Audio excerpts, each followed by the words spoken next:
Welcome to FFC Top 3, a show where we, your FFC hosts, count things down from 3 to number 1. Thank you for joining us. As always, if you have a suggestion for Top 3, which I am always down for suggestions, be sure to drop us a note on Twitter at FocusFireChat, in our Discord, or even email us at FocusFireChat@gmail.com. This week, we have my clan leader here joining us to talk about our top 3 worst injuries. Everybody loves a good scar story, so that's what we're doing this week. And I'm going to have Blue go first, then LuxRegalia, my clan leader from Hydra, and then I will follow up as last, as per normal. So, Blue, what is your number 3 worst injury?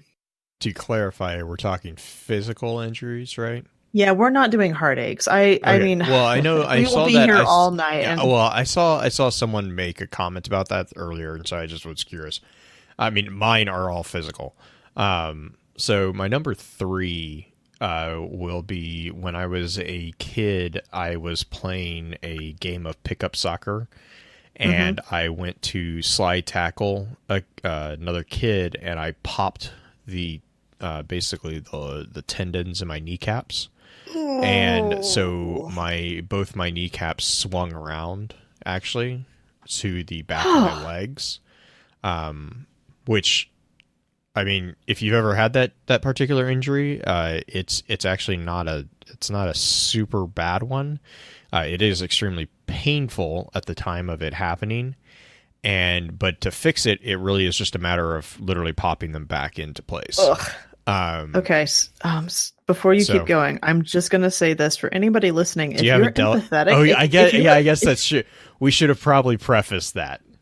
Yeah. If you're empathetic on pain, mine this are episode not is going to be. Yeah, mine are going to be probably pretty bad. Ooh. And I'm already getting goosebumps from these. I have a lot of also rans. Yeah, mine. So yeah, mine content warning. Yeah, Gross. Not because of anything. It's just gonna. Yeah. Let's just put it this way. I look back at my childhood and I sometimes wonder how I'm still alive.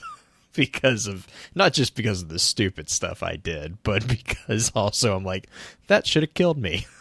But it didn't for somehow. Because Texas. That's why. Yeah, well, and growing up on a ranch, you're exposed to things that you probably shouldn't be exposed to as a small child. Yeah, I've got one of those. All right, Lux, what is your number 3? Number 3, let's see here. Well, does that have to be yourself or can it be family members?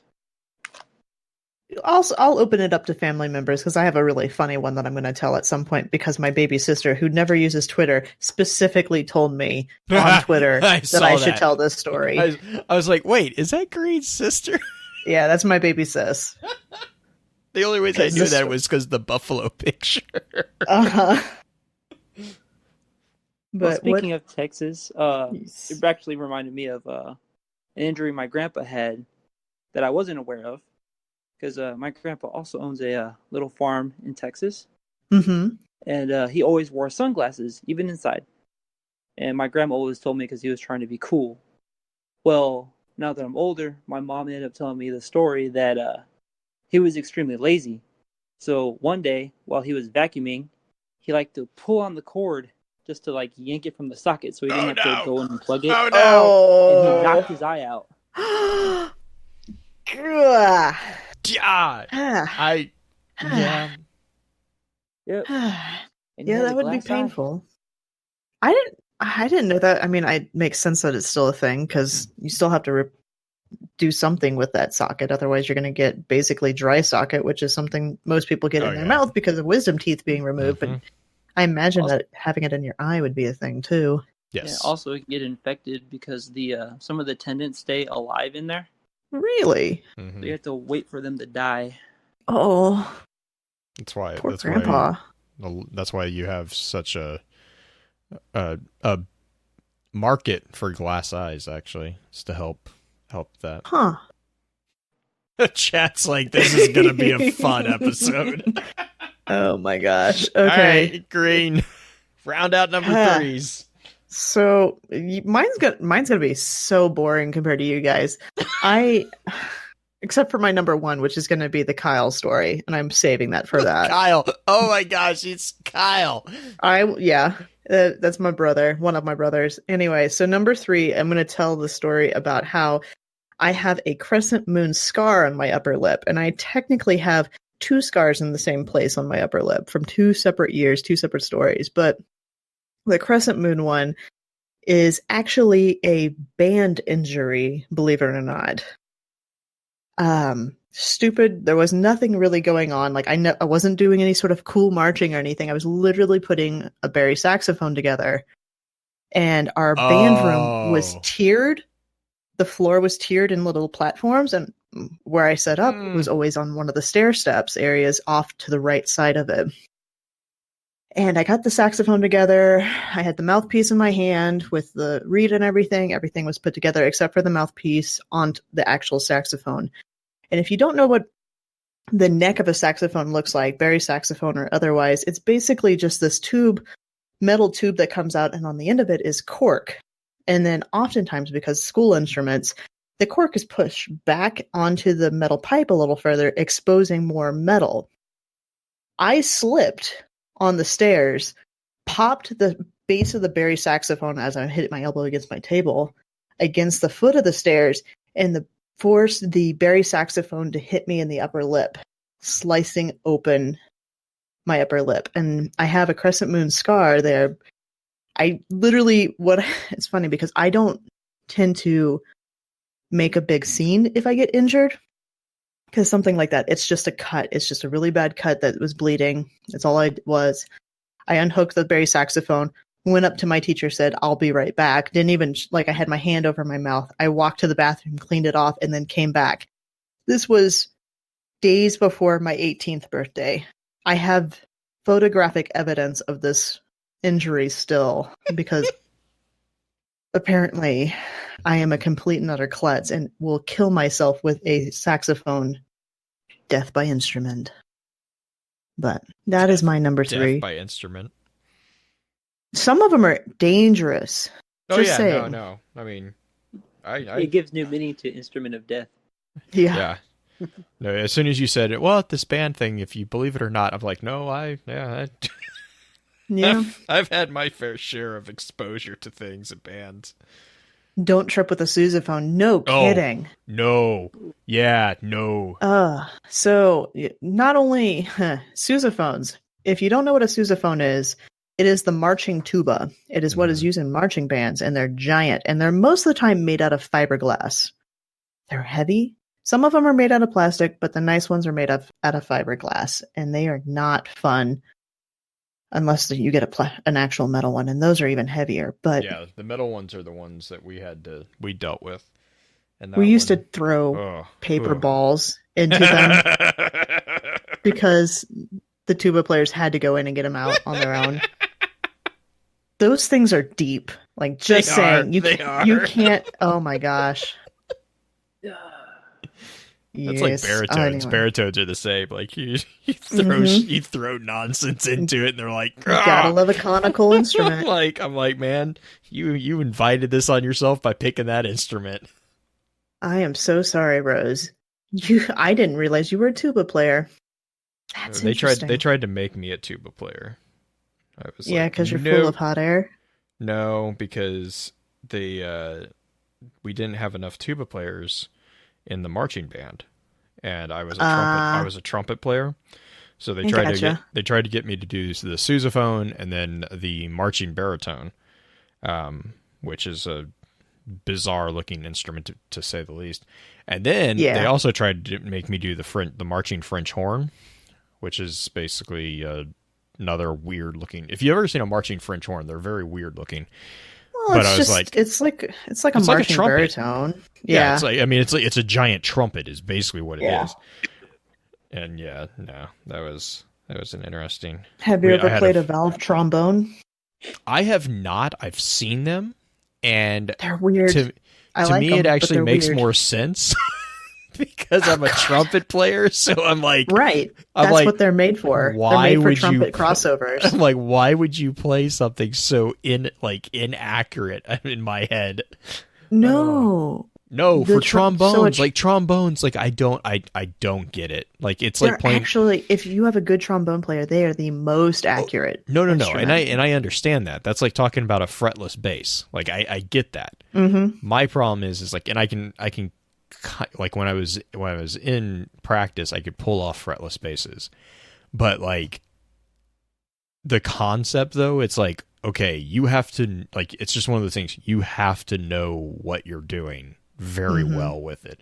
And trombones are like, you can, and chat it's talking about right now, you can make really cool sounds with it, but for me, like, I always played trumpet, and like trumpets, like, you have valves, like you you know, like your note, you can play, you can do slides with a trumpet. It's a little bit more difficult because it's not really designed to do that. But yeah, oh man. Jeez. No, I'm lost. We should do top three instruments. Brass instruments are they're really cool. Like the design of brass instruments is actually really fascinating. They are some of the oldest. I will rag on certain ones because I'm a trumpet player and that's my job, is to make fun of other ones. But it's okay. They won't forgive you. No. Let's go to our number twos. My number two, actually, because you opened it up to family, I have my little sister. She's probably going to kill me if she ever hears this. But my little sister is pretty much like you. She's pretty, like, if it comes down to head injuries, my sister has my sister has done it. Like, she has run face first into bird feeders. She has like smacked into glass wall. Like, I mean, everything. The biggest thing, though, that happened with her, though, when she was little, was she got kicked in the head by a horse, and she actually got like hit. A full horse. Oh yeah, no. Many. Yes. Pony. Yes, of course, a full horse. A miniature horse. Stupid. Like, this horse was like one of the best. This is one of the best mini horses that we've ever had. Like, he was a great horse. We're to this day, we're actually not sure what happened. Because he never kicked. Like, this was one of those miniature horses who was basically a dog. Like, he was wonderfully behaved. But he was we had him hooked up to a cart, and for like, the best theory that we have right now, or still, is that he got stung by something, and he just reacted. And the problem is that my sister was sitting in the cart on the bottom, because all of us were kind of piled in. This is another story that's like, how did we survive this? We were all piled into the cart, and she was sitting on the bottom, and he reared up, he jumped up and kicked back. And when he jumped up and kicked back, his foot was right at her face. And so she got hit right above the right eye. And all we knew as a kid was like we were watching my dad, and all of a sudden he's running across the pasture, and that's all we know. And as he runs past us, we see my sister, and he's holding her, and she had gotten kicked right above the right eye. So there is you were talking about a crescent scar. There's a scar. We had a really good plastic surgeon who was on call, thankfully, so he was able to repair most of it. But from the tip of her scalp, it goes all the way down to her eyebrow, and then across to the other side of her hairline. Was how I'm glad she didn't lose the eye. They don't really understand how it didn't cave her head in. To be fair, I mean, she fell back. That's always helpful. Well, and she was also it was when she was really little too. So I see. She wasn't heavy, which I think is part of the probably reason. But yeah, so that was a fun thing. We would always get in trouble because, like, my brother and I would do it, like, we'd be doing stupid stuff. And like another time we were playing on barrels, and we had like, I don't even remember what we were doing, but we had them all lined up, and we were basically it was basically like a jousting session between the two of us. And so we were each on our own barrel, and we're pushing the other person.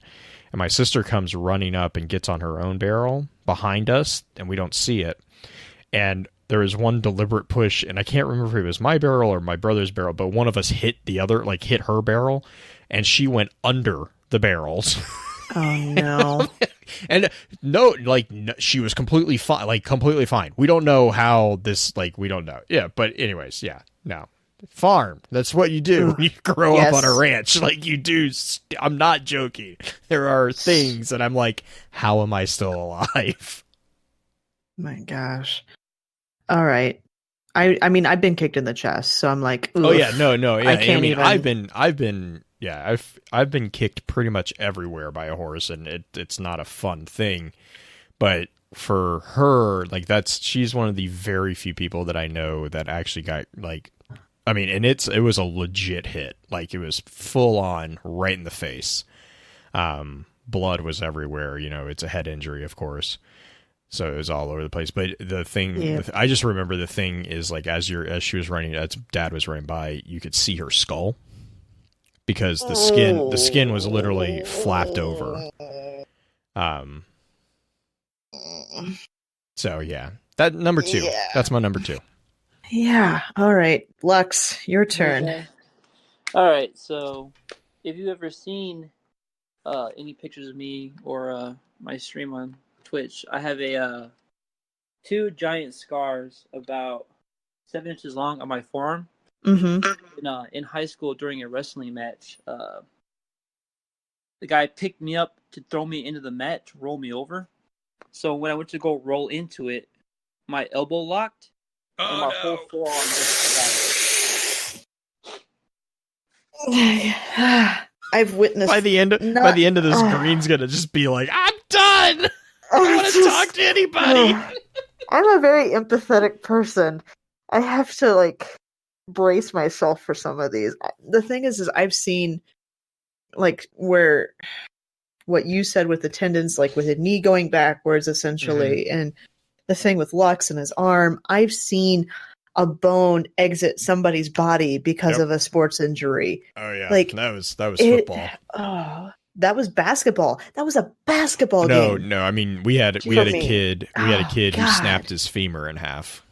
Oh my! Oh, that's the toughest bone. That is a hard bone to break. But I promise you don't forget it when someone does, because it's I'm like, ugh. Okay, so I have 2 left on my personal list of personal injuries. Honestly, one of them I was so little I don't remember the pain of it. But the one I'm going to actually tell you is the one that also showed my shin bone, and you could still see remnants of this one. So growing up, oftentimes I would be a camp counselor for different things, whether it was Girl Scout camp, 4-H camp, church camp, whatever. And in the town I grew up in, we had Vacation Bible School, VBS. And I was always a counselor for that, generally for middle age grade type things, 3rd graders or whatnot. And lo and behold, we have different stations. We go to different areas. We do different things. One station's like a play station. The other one's like a lesson station. And we just rotate around. One of the stations that day was a play station where we would take the kids outside and we would play tag, just like freeze tag type thing. It had rained earlier that morning, and there's grass, and there's some really good landscaping. So and I don't know if anybody's familiar with landscaping for public properties or anything like that, but oftentimes they use a metal sheet to edge around bushes to make sure that the grass doesn't creep into the bush area. It just cleans up the look and everything. And I was playing along with the kids and everything, running around, whatnot. I slid on the grass because some kid made a sharp turn, and I did not, because I was a much bigger, lot more momentum going the wrong direction at that point, and slid into the metal edging and took out a chunk of my shin down to the bone. I still have the scar where it's on my left. Sheet metal will do that. Oh yeah, it'll cut right through anything. Oh god, yeah. But you got enough momentum, It's like you a don't knife. even need, it doesn't matter. I was about to say, you don't even need that much momentum with like sheet metal that you do on the roof. We had a guy who nearly cut his hand off because it slipped and he went to grab it. Up. He went to grab it, and I was like, you could hear everyone in the place go, no. Yeah. It's like, I have a divot in my leg still from it. Not only from that, but also from being 5'2" and doing box jumps and strength and conditioning. Lo and behold, how'd that work out for you? I have a teacher who is determined to get me to do the top box, which is over half my height. Sorry, I don't mean to laugh, but I mean like just the divots. Like you could the feel image of you trying to do that. It's just, oh my God. I got it a few times, but most of the time I didn't and just banged the snot out of my shins up against it. Anyway, that is my number 2, is having a chunk missing out of my left shin. If you ever meet me in person and want to see it, I am more than happy to share. You can even put your finger in the hole if you really, never mind.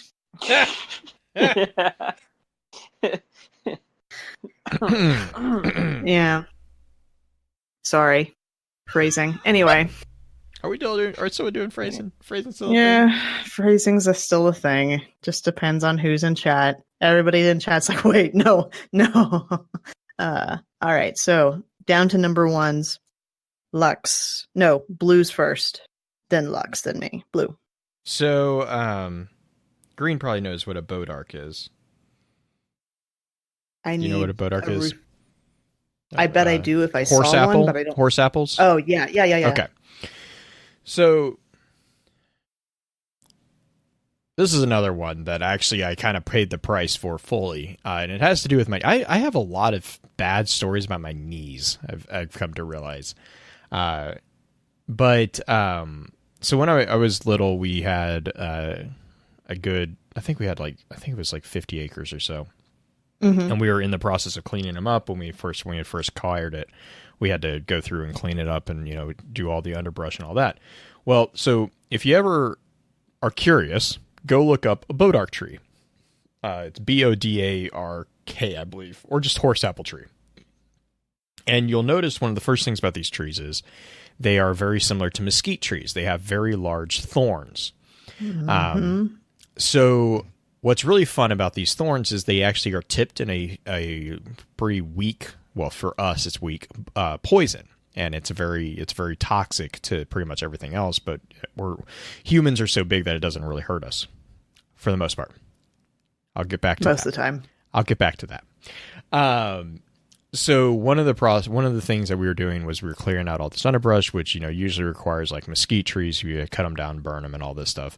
And we were doing that, and that's like a multi-week process. So we were overnight. We were kind of staying around the ranch and all this. And so as kids, we'd always go out and play. Like that was kind of you're a kid. You have a copious amounts of open space. You're going to be running and playing hide and seek and playing tag. And so one of the times that we were doing this, I was running around the campfire that we had going. And as I was running, I stepped on a twig, basically. It was a branch, and it slungshot and popped me in the leg.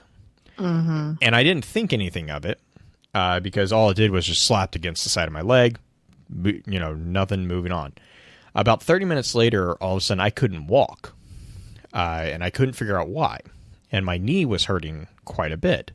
And my mom at the time was like, just walk it off. It's not, it's nothing big or anything like that. Cause I mean, it was like, what's going on? I may have twisted my knee or something like that. Well, then it was a day or two later, my knee had actually swollen to be the size of a soccer ball. And the only thing that we could figure out was there was a small hole on the side of my knee. And so we didn't know what was going on. Took oatmeal baths and, all the stuff all that. And lo and behold, so it keeps swelling. Like we cannot figure out what's going on. It's extremely painful at this point. I can't walk basically with this. And we go in to the doctor, or just our general family practitioner, and we're like, so this is going on. Like, obviously something's happening.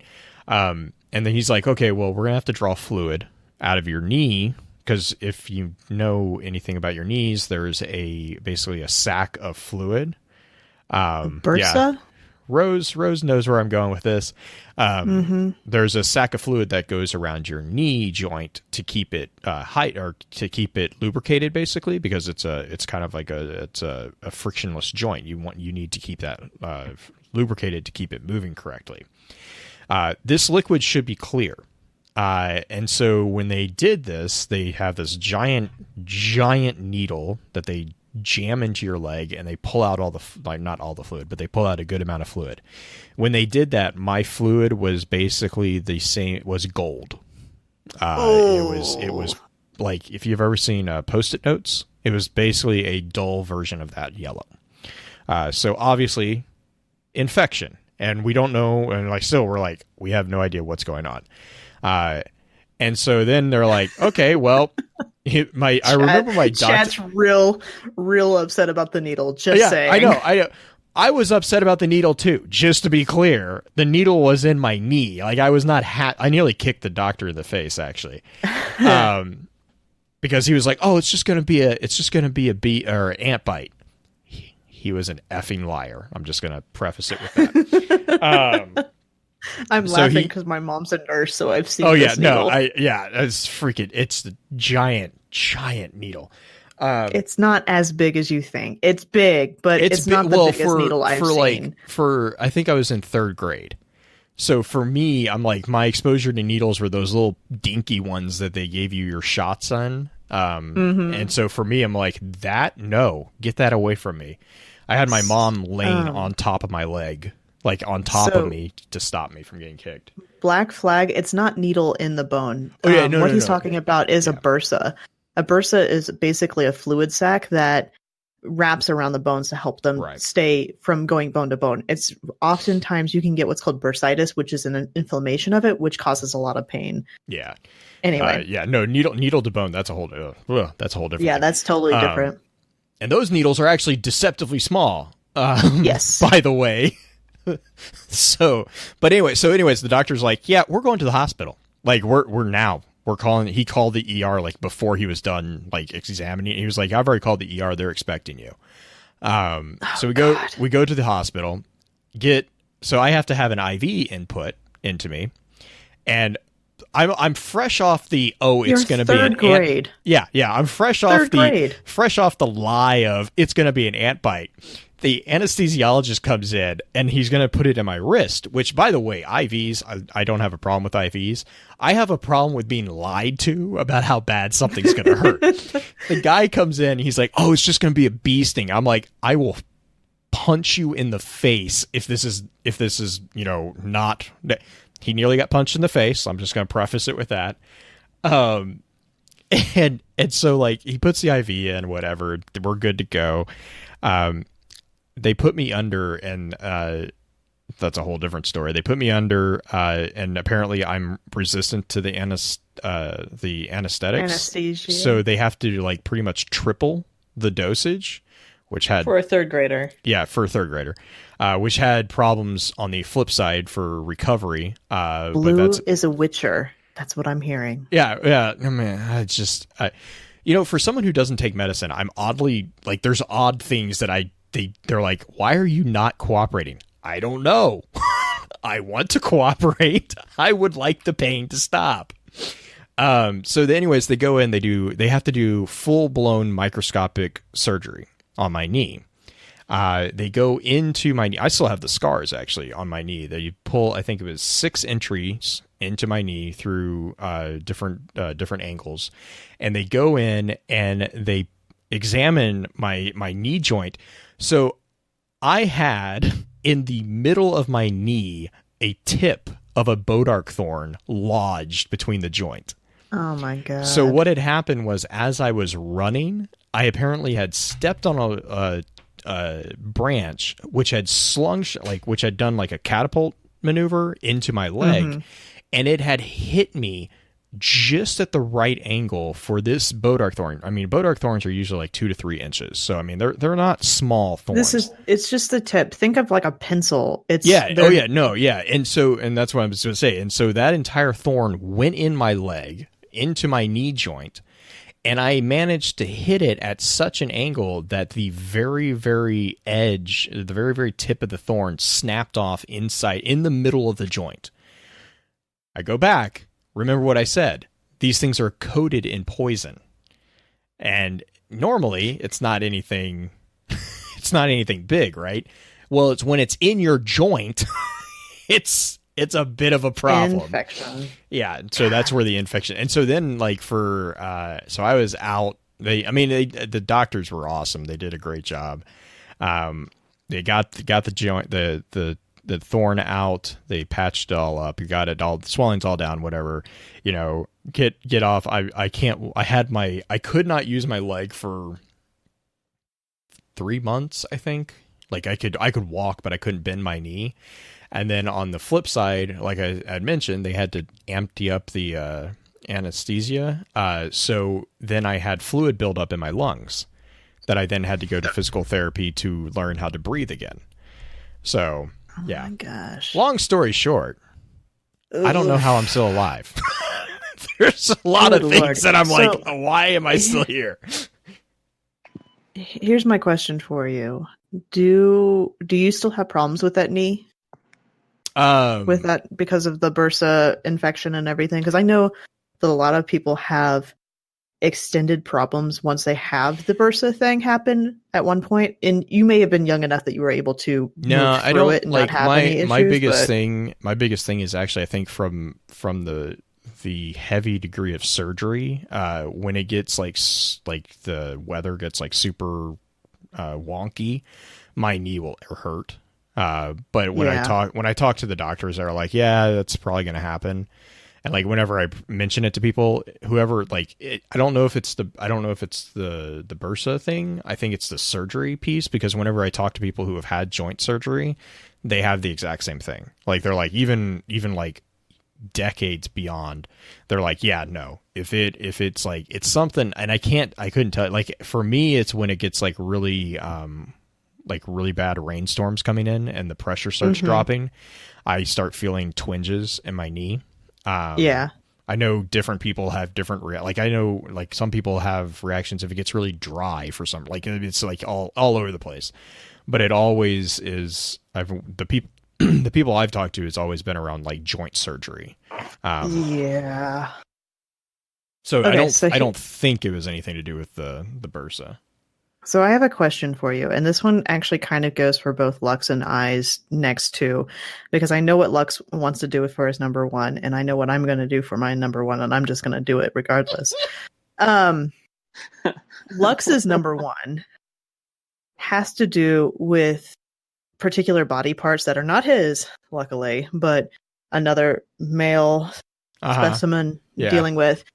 Are you okay with us going down this venture? All the guys, brace yourselves for that. I've actually had friends who've had similar thing. I mean, I'm okay. I would just say, let's preface it for those listening. Preface it. Yes. Anyone who doesn't want to hear it, you probably should turn it off. I would say just stop the episode. Is it graphic? His, yes. Mine is as well, but in a totally different way. I won't go into great detail. I'll just make it brief. Yeah. Yeah, just don't make it graphic. Yeah, I mean, I'm going to make mine graphic because it's my brother, and I'm totally just going to do that. So just when you get to me, if you want to stop the audio or just listen to it without kids around, I would suggest that. Or just just preface and go for it. Yep. Lux, you go first. Okay. So my friend's brother, we used to go to his house all the time. And they ended up adopting a Rottweiler. Oh, no. One day, this Rott got really excited. Oh, no. That his mom came home from work in the morning. So he jumped on his brother's bed. And his claw ended up catching his manhood and ripping it wide open. And everyone goes quiet. Yep. Nope. Yeah. Yep. It gets even worse because my mom ended up telling me a little bit ago that there was more to the story. Instead of taking him directly to the emergency room, oh no, he drove him 3 miles to my mom's house and showed her, was like, "Hey, is this okay?" And my mom's like, "No, you need to go to yeah, no, that no. That's actually the worst part. Like, yeah, that's not like the dog. Like, whatever. I've had Here's... accidental dog injuries myself, where it's like, oh yeah, dog's playing and gets excited and just like rips open. Like, I have scars all over my arms and hands from dogs that got excited. Here's my question though, Lux. Is there a happy ending to this story, in so much that the young man survived and is fully capable of using everything? Did he lose anything? Nah, it was completely fine. Okay. They were able to put it back because to be fair, just to be clear, there is the possibility, like, you can lose stuff and still be fine at the end of it. Yes, this is true. I'm a soprano. Oh my god, Ice Hawk. I don't think he became a castrati. No, because I actually have a friend who did lose part because of a football injury. And it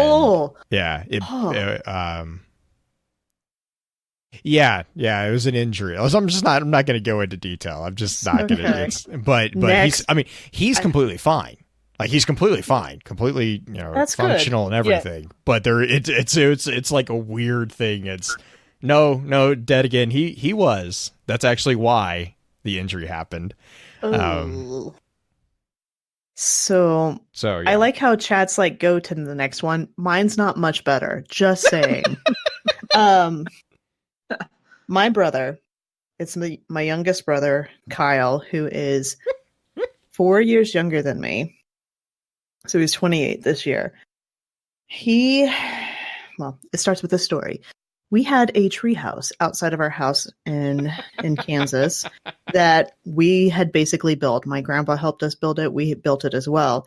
And at one point in time, my brother Kyle decided that he was done with the treehouse. He didn't want the treehouse anymore, so he decided he was going to break it down. And so he proceeded to, with a hammer and just sheer might, as essentially, I think he was 9 at the time, to disassemble this treehouse. And he's up on the side of it, outside of it, just yanking boards off. He's doing fine. Well, he falls out of the treehouse. As you do. And not onto just soft ground, but because my brother had also been working in the garden recently, fell onto a garden hoe. Oh no! And I had no idea this happened. Like, this was something I never actually witnessed. I was at like practice after school, so I wasn't there to see this, but I know the story because my mother could not stop laughing. Apparently, my brother, after falling onto this garden hoe, goes inside and downstairs, because my family, if we get injured, it's just pick yourself up, go figure out what's wrong, and then deal with it. You don't just sit there and cry and scream. You go figure it out, right? So he goes downstairs into the basement bathroom, stands on top of the sink, and then bends over so he could look at the injury, because he had managed to nearly cut open his back door. As is what happens when you impale yourself on things. Right. He actually missed anything that's super, super important back there. He ended up only just slicing into muscle tissue, thank God. But after that could have been actually really bad. In all seriousness. Oh yeah, it was terrible. I'm laughing about it now because he has his head between his legs, looking at himself in the mirror, trying to figure this out. That's the funny part. The rest of it is not funny at all. But he ends up telling my mom, and my mom sneaks him in to the back of the clinic, because the town that I grew up in is only a square mile. There's no actual hospital within 20 minutes. So she sneaks him into the back door of the clinic because she knew the people there. She called ahead and was like, This is what's going on. I don't want him to be subjected to other people and gossip and stuff like that. Whereas I'm just going to put him on blast on the internet because this is big sister thing. But yeah, he gets snuck into the back door, gets a few stitches, and I was none the wiser at the time. Was probably wise given siblings' yes. propensity to. Oh, he deserves this. He deserves this in so many ways. He's done worse to me. But anyway, yes, this is the worst injury story I have, is what my brother went through. And I'm afraid to ask for also-rans, but I imagine they're going to be a little less cringeworthy in some ways than some of these. What do you think? Blue, do you have some also-rans? I have a really bad also-ran, but it's not like I'm not going to share it because it's not a funny one. It's actually like it's a serious, it's like a really bad one. My other one that I was going to share was actually my sister's, but since we clarified at the start that we could do family, that's why I shared it. So I don't actually have any. Like I said, I was going to do my sister one, but as soon as we identified that we could do other people, I was like, oh, okay, that makes this easy. Mm-hmm. Lux, how about you? Do you have any also ones? Nothing really. I've put a hole in my foot with a nail. Farm work, farm life. You step on a nail, it goes through the shoe and into your foot. You feel like Jesus for a few days, and it's fine. Got a tetanus shot. You had a different nail experience than I did. I'm just going to tell you that. Mine didn't go all the way through. Luckily, I had noticed it before fully stepping down onto it. I've done that multiple times, both fully and through. The funnest time though is when you're wearing steel-toed boots and it bounces back. Ooh. That's always fun because then you get a double whammy of the moving through everything. Yeah, well, it goes up and then it comes back because whatever. Yeah, where it hits in the steel toe. Yeah. Fish hooks are also a fun one. Fish hooks are not fun. My brother Kyle has the best stories, to be honest. He had I don't know if you know what a grain auger is. So for people who are not into farming or didn't grow up in the Midwest, a grain auger is basically this giant steel tube that has what's the easiest way to it's a cylindrical ramp that spins to push the grain up into a grain bin. Archimedes lever, basically. It's exactly what it is. So yeah, I think my brother's cursed. Anyway, my brother's cursed. He's had so many bad things. Like he's had multiple surgeries. He's had bad ears, and this is the same brother with the garden hoe. I'm just saying, he's got some real bad luck. But the grain auger fell onto his knee. Oh. He was actually repairing it.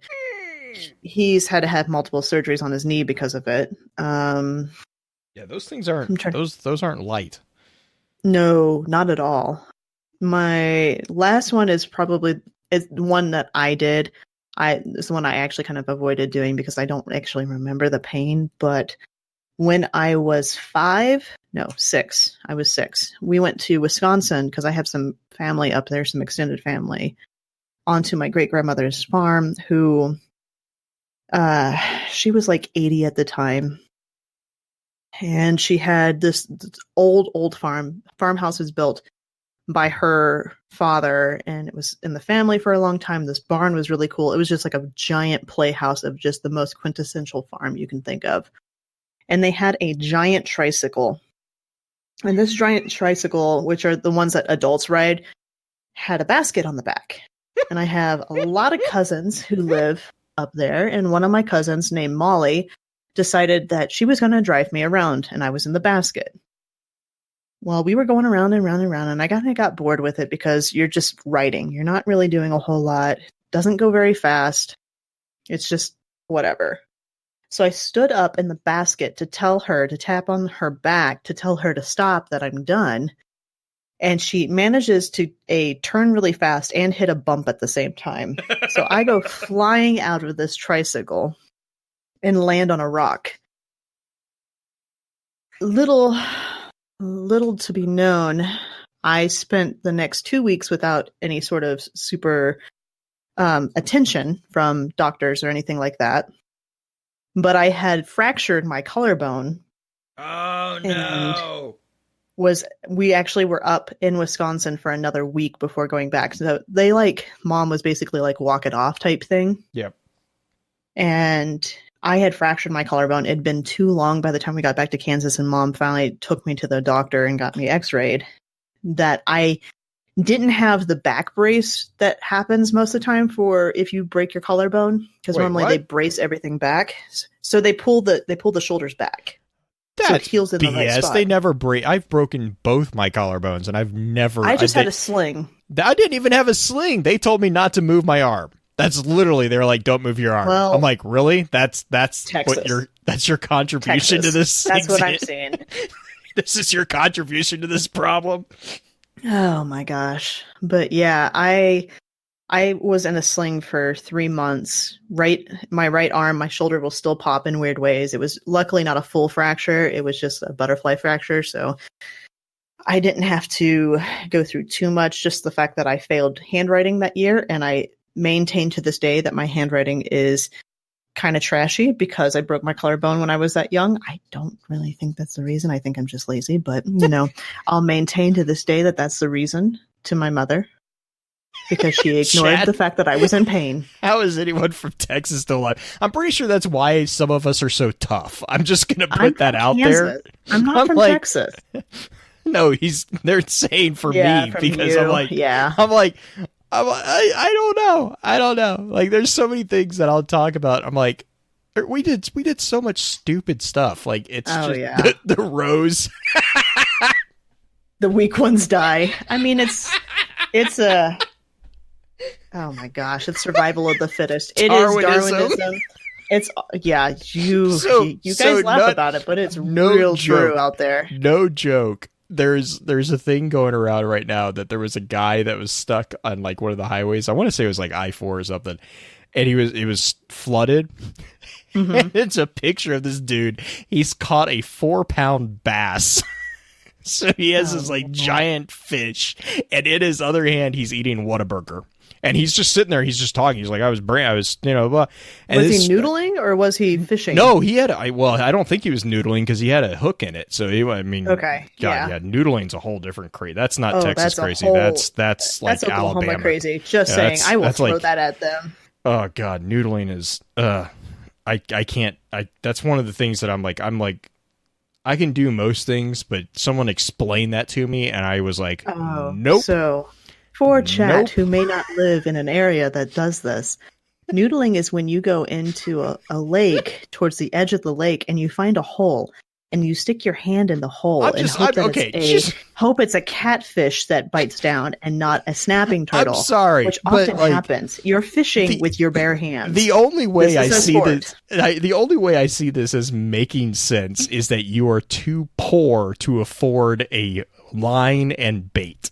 Oh no, it's not even that. It's like a point of pride for them. And that's fine. I question a lot of things if that's a point of pride for anybody, but sticking like you are using yourself as living bait. Yep. We were always told don't put your hands where you can't see. You wiggle your fingers. That's how you attract the catfish. You wiggle your fingers in there and hope that they think you're a worm. That's literally what you do. The hillbilly doesn't come up because catfish are big.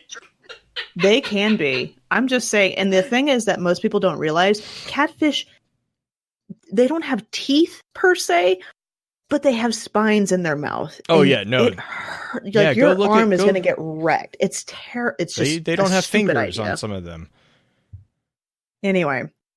I'm going to wrap up top 3. Otherwise, we're just going to go on about Darwin, like dumb ways to die in Darwinism in the Midwest a bit longer. Oh, gosh. All right.